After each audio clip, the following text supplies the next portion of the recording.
నమ్మదగిన దేవుడు. నీవు దేవుని మీద ఆనుకొని విశ్వాసముతో ఏ కార్యము తలపెట్టినా సరే ఆయన చేయడానికి సిద్ధముగా ఉన్నాడు. ఆయన అంటున్నాడు కదా, నిన్ను ఎన్నడూ కూడా విడిచిపెట్టను అని వాగ్దానం చేశాడు. ఎవరికి వాగ్దానం చేశాడు? అబ్రహామునకు వాగ్దానము చేశాడు, ఇస్సాకుకు వాగ్దానము చేశాడు, మోసేకు వాగ్దానం చేశాడు, అందరికీ వాగ్దానం చేశాడు. దేవుడు చేసిన వాగ్దానాలు అన్నీ కూడా ఆయన తప్పకుండా నెరవేర్చుకున్నాడు. దేవునికి స్తోత్రం, హల్లెలూయా. ఈ రాత్రికాల సమయంలో మనకు కూడా ఒక వాగ్దానం చేస్తూ ఉన్నాడు. చూడండి, యెహోషువ గ్రంథము 1వ అధ్యాయము 5వ వచనం. నీవు బ్రతుకు దినములన్నిటను ఏ మనుష్యుడును నీ ఎదుట నిలవలేకయుండును, నేను మోషేకు తోడైయుండినట్లు నీకును తోడైయుండును. దేవునికి స్తోత్రం, హల్లెలూయా. అందరం రెండు చేతుల పైకెత్తి దేవునికి స్తోత్రం. నేను మోసేకు తోడై ఉండినట్లు నీకును నేను తోడుగా ఉంటానని వాగ్దానం చేశాను. ఎందుకు తోడుగా ఉంటాడు అంటే, నీవు ఆయన యొక్క కుమార్తెవు, కుమారుడవు. దేవుడు నిన్ను తన రక్తము ద్వారా కొని ఉన్నాడు. దేవుడు నిన్ను తన రక్తము ద్వారా కని ఉన్నాడు. కనుక నీవు దేవుని యొక్క కుమార్తెవు, కుమారుడవు కాబట్టి ఆయన నీకు ఒక మాట ఇస్తున్నాడు, నిన్ను ఎన్నడూ విడువను, ఎడబాయను. వాగ్దానము చేశాడు దేవుడు. వాగ్దానము చేసిన వాడు మనుష్యుడు కాదు, వాగ్దానము చేసిన వాడు మరి ఎవ్వరు కూడా కాదు. కానీ నీ దేవుడైన యేసు ప్రభువారు వాగ్దానం చేశారంటే నీ పట్ల తప్పనిసరిగా దేవుడు కార్యం చేస్తాడు. ఎందుకంటే నీవు ఆయన మాట వింటున్నావు కాబట్టి నీ కార్యములన్నీ కూడా దేవుడు సఫలము చేస్తాడు. చూడండి, ఈ యొక్క ప్రార్థనా గోపురము ప్రారంభించి 10 సంవత్సరాలు అయింది. ఎన్ని సంవత్సరాలు అయిందండి? 10 సంవత్సరాలు అవుతూ ఉంది.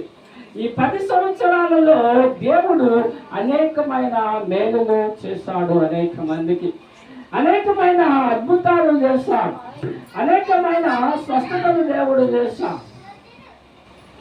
ప్రార్థనలో చాలా శక్తి ఉంది.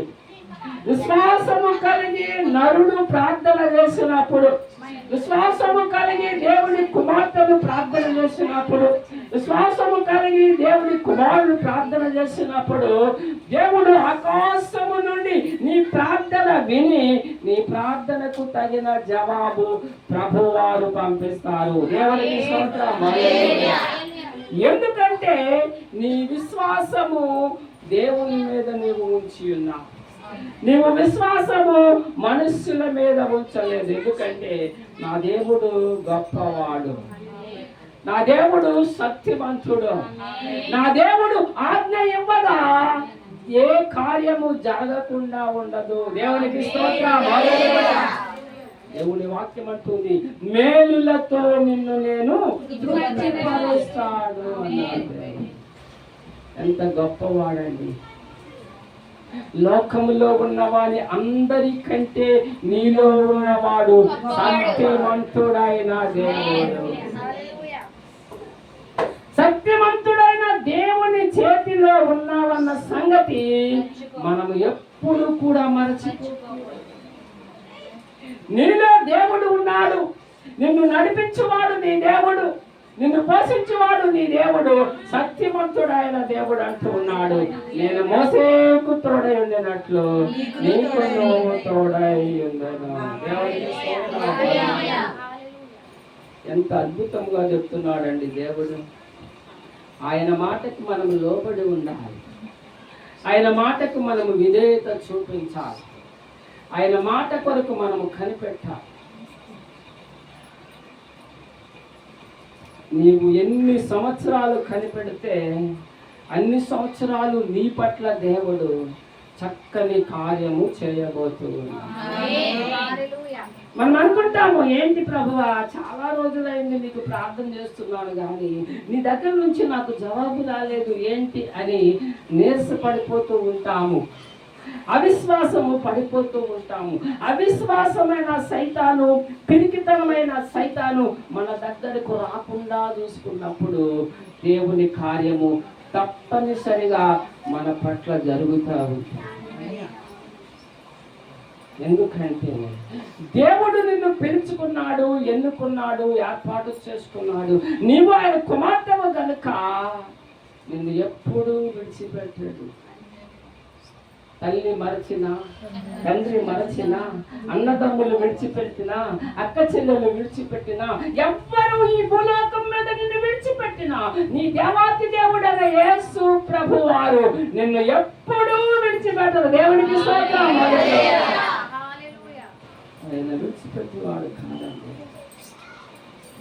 లోకంలో మీకు శ్రమ అయినను ధైర్యముగా ఉండమన్నాడు దేవుడు. ధైర్యము కలిగి ఉండాలి, ధైర్యము కలిగి జీవించాలి.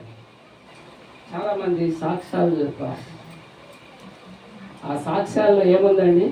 దేవుని శక్తి ఉంది, దేవుని యొక్క బలము ఉంది.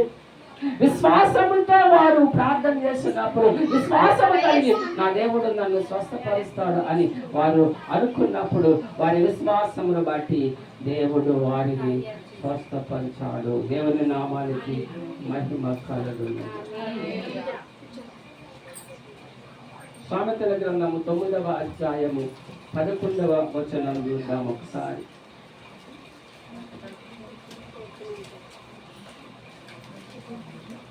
పాతాళపు దూత సామెతల గ్రంథము 9వ అధ్యాయము 11వ వచనం. నా వలన నీకు దీర్ఘాయువు కలుగును.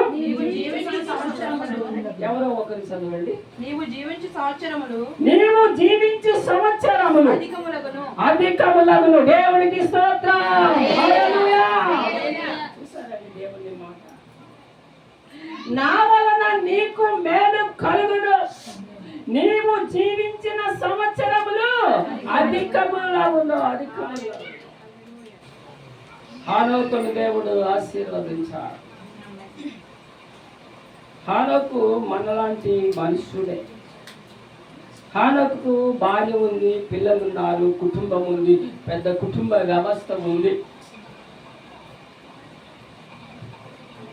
అయితే ఎంత ఉన్నా సరే దేవుని మాత్రం ఆయన విడిచిపెట్టలేదు ఎప్పుడు కూడా. ఆయనకు అనారోగ్యం వచ్చినప్పుడు దేవుడు ఆయనతో మాట్లాడి ఆయనను స్వస్థపరిచి ఆయన యొక్క ఆయుష్ను దేవుడు పెంచాడు. దేవునికి స్తోత్రం. హల్లెలూయా. వాక్యము సెలవిస్తూ ఉంది, నా వలన నీకు మేలు జరుగును, నీ ఆయుష్ను నేను రెట్టింపు చేసేదను, భూమి మీద నిన్ను నేను ఉంచెదను. దేవునికి స్తోత్రం. నువ్వు అప్పుడే వెళ్ళిపోవడానికి వీలు లేదు, నన్ను అప్పుడే పంపించడానికి దేవుడు వీలు లేదు. ఎందుకంటే దేవుని పని ఇంకా చాలా రోజులు చేయాలి. ఈ భూమి మీద మన పని అయిపోయిన తర్వాత కానీ దేవుడు పిలవడు. మనం చేయవలసిన దేవుని కార్యాలు ఎన్నో ఉన్నాయి. ఆ కార్యాలన్నీ దేవుడు మనతో చేయించుకున్న తర్వాతే ఆయన మనలను పిలుస్తాడు. దేవుని నామానికి మహిమ కలుగునుగాక. ఈ ప్రార్థనా గోపురాన్ని దేవుడు ఇక్కడ కట్టించి ఉంచిన ఎవరి కొరకండి? ఎవరైతే ప్రార్థన గోపురంలోని కొరకు వచ్చి ప్రార్థించుకుంటారో వారికి దేవుని యొక్క సన్నిధిగా ఉన్నది. కీర్తనల గ్రంథము 84వ కీర్తన 10వ వచనం చూడండి. సమయాన్ని బట్టి నేను ముగిస్తాను. చూడండి, కీర్తనల 84వ కీర్తన 10వ వచనం. నీ ఆవరణములో ఒక దినము గడుపుట 1000 దినముల కంటే శ్రేష్టము. దేవునికి స్తోత్రం. హల్లెలూయా. నీ ఆవరణములో, నీ మందిరములో, నీ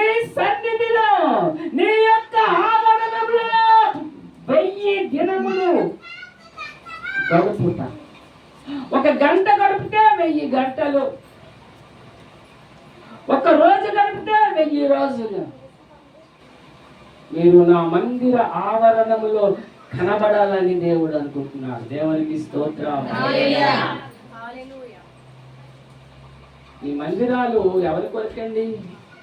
దేవుడు వచ్చి అక్కడ ఉండడానికి కాదు.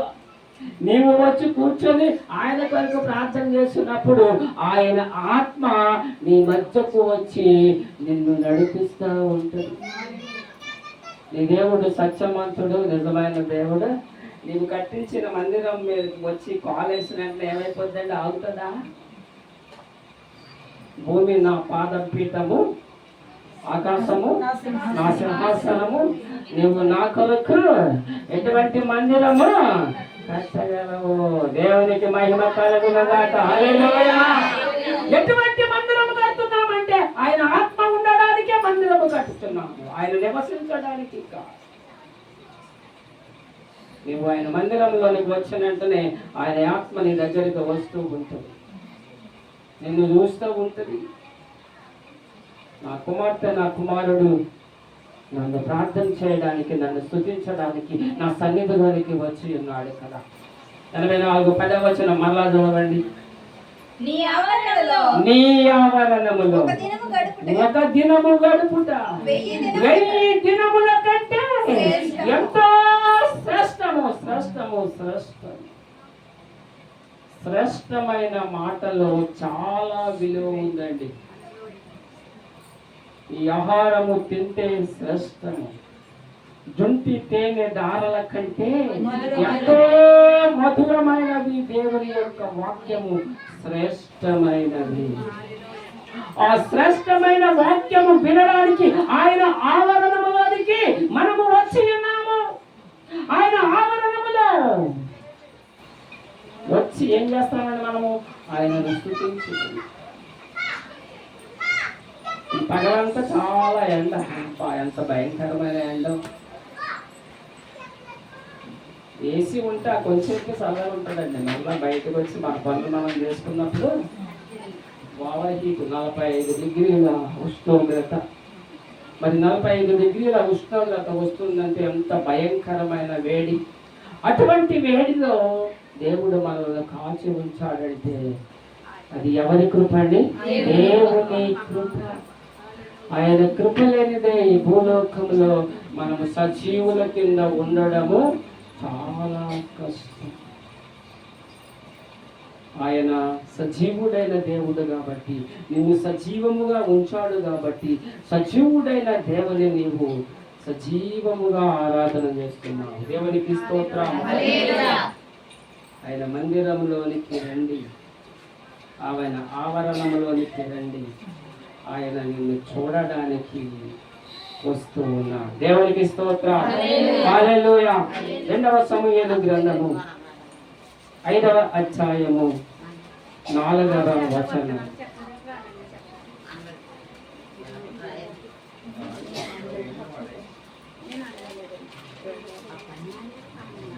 చదవండి.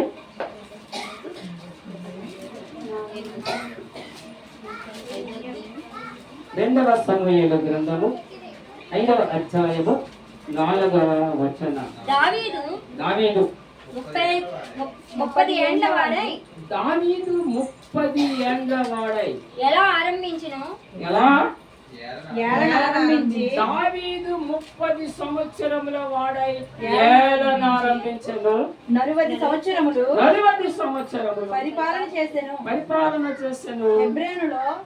హెబ్రోనులో అతడు యూదా వారందరి మీద 7 సంవత్సరములు 6 మాసములు యెరూషలేములో ఇశ్రాయేలు యూదుల వారందరి మీద 33 సంవత్సరములు పరిపాలన చేసెను. దేవునికి స్తోత్రం. హల్లెలూయా. దావీదు చిన్నవాడైనప్పుడు 33 సంవత్సరములు పరిపాలన చేయడానికి దేవాతి దేవుడు ఎన్నుకున్నాడు. ఏం చేశాడండి? ఎన్నుకున్నాడు. గాడి తెచ్చారా?